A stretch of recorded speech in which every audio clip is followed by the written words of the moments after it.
9.3. Family. What is the hierarchy of authority in your family? My mom runs us, and we do as she says, or else. Interpersonal relationships. How is deference shown? Um, through friends, we just give each other a space to talk.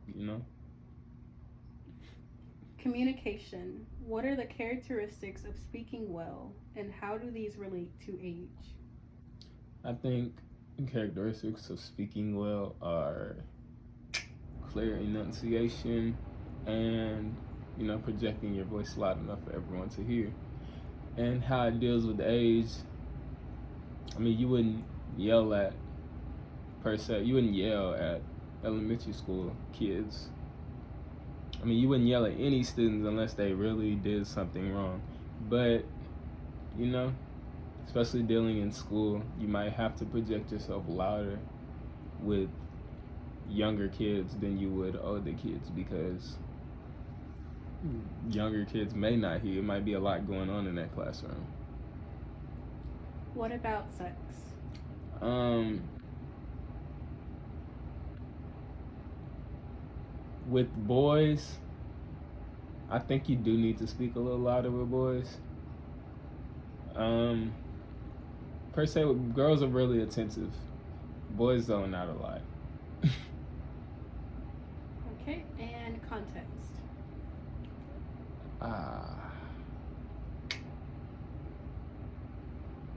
I would say you wouldn't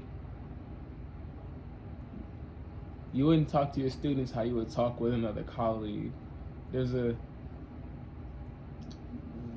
might be a level of professionalism, but if like someone you're working with, a coworker that you're actually friends with, there's certain things you can say with them that you can't bring back into your classroom. Are there any other social factors that relate to speaking well? Nope, I don't believe so. Okay. What are the criteria for correctness?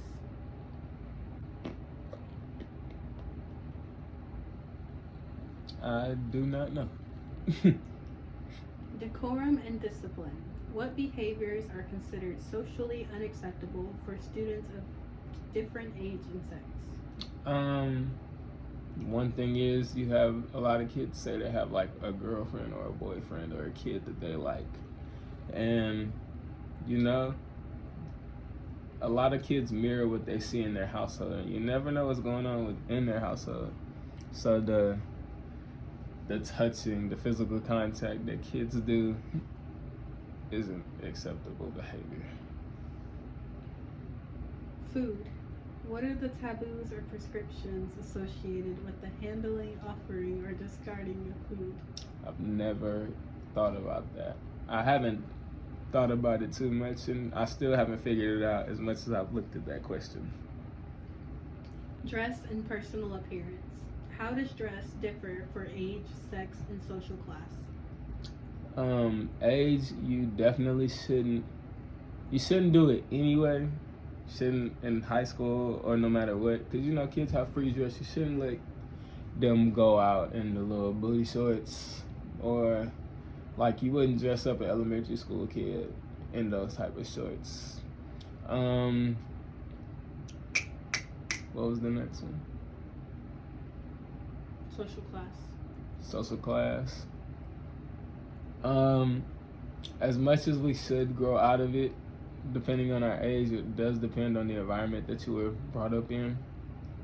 There is a certain attire that you should wear when you're going to your job or your career, but like outside of that, I think people should just, when they're outside looking in, they should just leave it alone.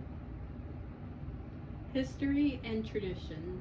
What individuals and events in history are a source of pride for the group? For my group, I believe it is one of the biggest is the Little Rock Nine. Holidays and celebrations. Do parents and students know and understand school holidays and behavior appropriate for them, including appropriate non-attendance? Yeah.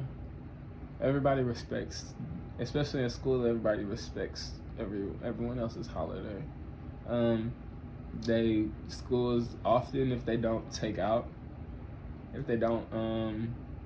off school for the entire student population, they allow, with parent permission, they allow you to have an excused absence like they do sometimes.